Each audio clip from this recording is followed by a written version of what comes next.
Noite, meus amigos. Esse é o quarto programa do canal Brasil em Debate e nós queremos falar sobre o personagem Sérgio Moro, que se tornou fundamental para nós compreendermos esse período recente da história do Brasil. Desde 2014, quando ele foi alçado a herói, principalmente pela Rede Globo, e se tornou o protagonista dos principais eventos que marcaram esse período trágico da história do povo brasileiro, da nação brasileira. Antes de eu continuar com esse vídeo, queria pedir a você que assista aos outros 3 vídeos, onde a gente fala sobre esperança e ânimo para 2022, falamos sobre o reitor Cancellier, a trágica história do reitor Cancellier. Indicamos que vocês assistam o espetacular documentário Levaram o Reitor, produção da TV GGN do jornalista Luiz Nassif. Inscrevam-se no canal, deixe o seu like, assista aos vídeos anteriores e agora vamos voltar a falar do Sérgio Moro. O título desse vídeo, que fala de um dos personagens mais lindos da história mundial, que é a história do Fausto e o encontro dele com Mefistófeles, na verdade o demônio, que engana Fausto oferecendo para ele tudo o que sua alma desejava e depois lhe tira tudo. E nós compreendemos que muitas vezes homens com sede de poder, como é Sérgio Moro, homens que têm um poder absoluto, quase imperial, como Sérgio Moro teve em 2014, 15, 16 e 17 no nosso país, eles se deixam levar por essa soberba, eles ficam se auto-celebrando, ficam extasiados. O poder, ele não só corrompe, ele é como uma delícia para a alma do homem comum que obtém um poder extraordinário. E Sérgio Moro viveu tudo isso. A fama, a glória, o poder absoluto, os aplausos, 50%, 60% de aprovação da sociedade brasileira. E agora é muito engraçado ver isso acontecer em tão pouco tempo. Mefistófeles, o deus da fama, da celebridade, do poder, que concedeu tudo a Sérgio Moro, agora lhe puxa o tapete e retira dele tudo. Sérgio Moro, inclusive por um ato dele, na minha opinião, de pouquíssima inteligência, no português claro, uma burrice, abandonou a magistratura para se tornar ministro de um presidente que tinha tudo para dar errado, como deu. Ele deixou a magistratura para ser ministro de Bolsonaro, que hoje é conhecido como um genocida, um homem que não se importa com seu povo, um homem que agora está brigando para que as crianças não sejam vacinadas, um homem que praticamente liberou as queimadas, né, no Pantanal, na Amazônia, é mal visto em todo mundo, é detestado, desprezado em todo mundo, tirando eventuais estadistas da mais extrema direita mundial. Bolsonaro é visto com nojo e desprezo por intelectuais e estadistas em todo o mundo. Foi a esse homem que Sérgio Moro se aliou, servindo a ele por 1 ano e 6 meses aproximadamente, um ministro inoperante. A sua popularidade começou a cair. Várias pessoas que lembravam daquela frase dele, jamais entrarei para a política. Ora, o homem que bota Lula na cadeia, o único candidato que poderia derrotar Bolsonaro, depois vai ser ministro desse presidente, fica provada a sua incoerência, fica totalmente provado o intuito político da Operação Lava Jato. Não havia aquela pureza das mãos limpas, de querer acabar com a corrupção. E, na verdade, Mefistófeles começou a cobrar a conta de Sérgio Moro quando o Intercept começou a soltar as gravações que o hacker entregou lá para o jornalista americano, comprovando que era tudo uma armação, comprovando que o Ministério Público Federal muitas vezes agia não só em comum acordo com o juiz, o que é terminantemente proibido por motivos óbvios.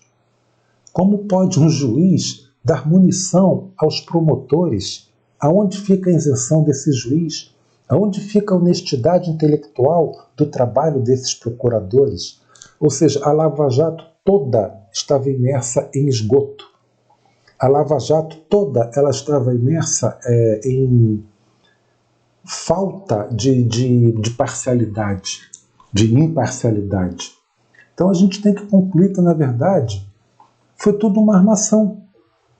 Até acredito que alguns procuradores de boa-fé acharam no início que estavam combatendo a corrupção, mas hoje os que afirmam isso estão agindo de má-fé. Não é mais cabível a ingenuidade, mesmo por parte dos procuradores da Lava Jato que começaram a agir de boa-fé. Não é possível que eles defendam essa operação. Então, com os vazamentos da Intercept, e que a Veja publicou alguns desses vazamentos, a Folha, o Estadão, blogs jornalísticos, não tem mais como Sérgio Moro defender que estava combatendo a corrupção. Ali começou também a queda da sua popularidade, a demonstração cabal de que ele não era um juiz honesto ou isento. E venhamos e convenhamos, você diz que não quer entrar para a política, bota o candidato mais forte na cadeia, e aí você vai ser ministro do presidente que só ganhou a eleição porque seu adversário estava preso por aquele juiz? Como acreditar na inocência de Sérgio Moro? Hoje nós temos, então, um ex-juiz que a Globo tenta desesperadamente erguer, jogar de novo seus holofotes para torná-lo, mais uma vez, uma espécie de celebridade ou herói contra a corrupção. E tanto isso não é mais possível que ele patina entre 7, 8, 9% de popularidade. Lula já passou dos 40%. O próprio Bolsonaro, o genocida, tem 20, 22%. Quer dizer, Moro está em decadência. Moro não é mais respeitado por muitos intelectuais que lá no princípio da Lava Jato, ingênuos, o aplaudiram achando que ele estava combatendo a corrupção. Lá fora, então, eu nem falo mais nada, porque não há grande jurista no mundo que não sinta repulsa, nojo do juiz Sérgio Moro. Lula, recentemente, viajou pela Europa, aonde foi celebrado, festejado, aplaudido de pé. Primeiros ministros, intelectuais, presidentes, o receberam como quem recebe um grande estadista. Ora, todos esses países têm, sistemas de informação muito complexos. É impossível achar que um primeiro-ministro, um presidente, não saiba a essa altura que a Lava Jato foi uma farsa, que Moro é um farsante e que Lula era inocente. Presidentes, primeiros ministros, intelectuais europeus não receberiam como estadista que ele é, como ele era recebido há 10 anos, se não tivessem total convicção de sua inocência. Imaginemos Moro na Europa, imaginemos Moro no Parlamento Europeu, imaginemos Moro diante de uma Merkel, diante do presidente da França, de um primeiro-ministro espanhol.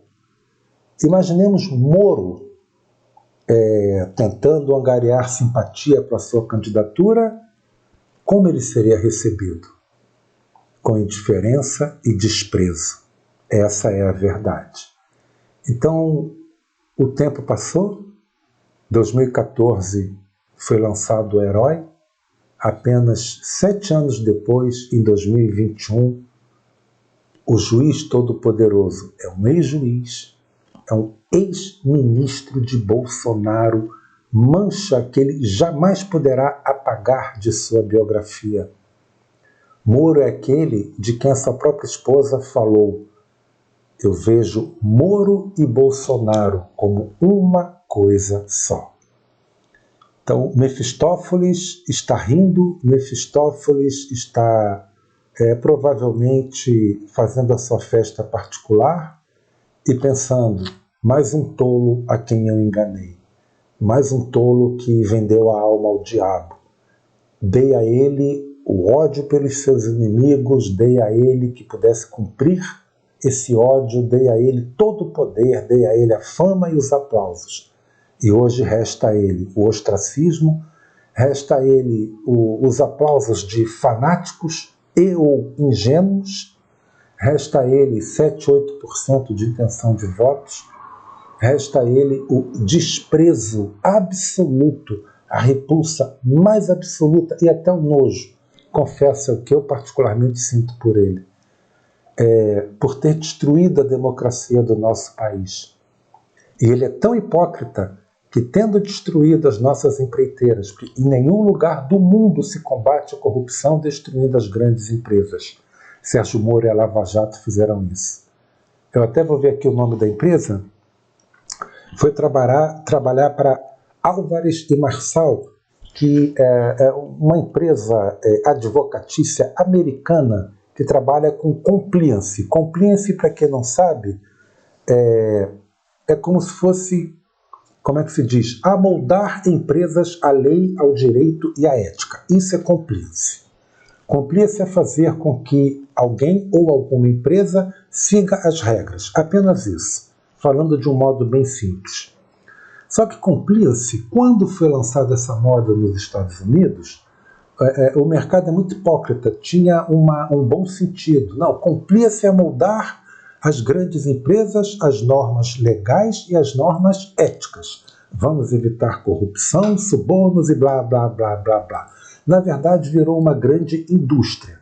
Funciona do seguinte modo: ou nos Estados Unidos, ou fora dos Estados Unidos, ou com motivos verdadeiros, ou com segundas intenções, massacra-se uma empresa e um empresário em prisão, com tortura psicológica, ameaçando destruir a sua empresa, e dão a ele uma opção: confesse seus pecados, deixe que uma empresa de compliance americana entre na sua empresa e por anos ajuste a sua empresa às normas éticas, limpas, morais, legais, etc., etc., e seus pecados estarão perdoados.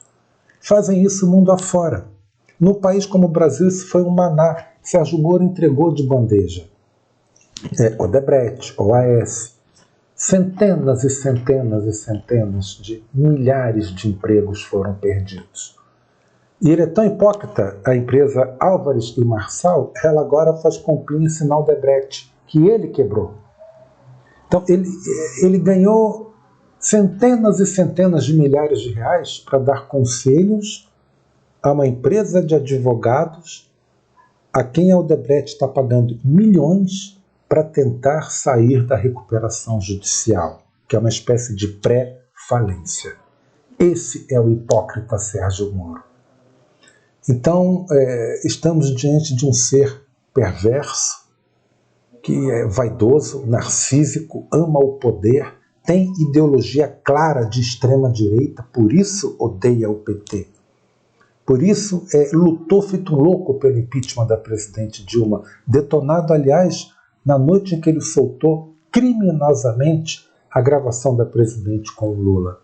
Foi o gatilho emocional na sociedade brasileira para que ocorresse o impeachment. E agora, depois de todo esse poder, todo esse exercício de ódio, de ter quebrado o Brasil, brasileiros estão passando fome, brasileiros morreram por causa da Lava Jato, por causa de tudo que Sérgio Moro fez. Bolsonaro é presidente como consequência da Lava Jato.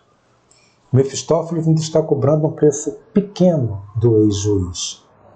Eu espero sinceramente que a vida seja justa o suficiente para que um dia esse senhor seja condenado dentro da lei pelos crimes que cometeu e seja preso e possa pagar por tudo de errado que ele fez. Mas vê-lo com a sua popularidade em ruínas, vê-lo cada vez mais desprezado pela sociedade brasileira. Lá fora, então, Sérgio Moro não existe mais. Particularmente, eu vejo como uma ação de Mefistófeles, como naquela grande obra literária, o Fausto, em que Mefistófeles cobrou a alma daquele a quem ele, entre aspas, abençoou. Sérgio Moro agora está vendo a sua ruína, que nada mais é do que a consequência dos seus atos. Há uma frase muito famosa no livro de Guimarães Rosa, que é: o que tem de ser tem muita força. Então, Sérgio Moro plantou, ele está colhendo. O que tem que ser tem muita força. Ele ser um ex-juiz, sem poder nenhum atualmente, cada vez mais desprezado, é a consequência natural, é o que tem que ser acontecendo hoje na vida vazia, narcísica, ruim, uma vida perversa, que é a vida, pelo menos na última década, do ex-juiz Sérgio Moro, que está colhendo exatamente o que plantou. Boa noite a todos.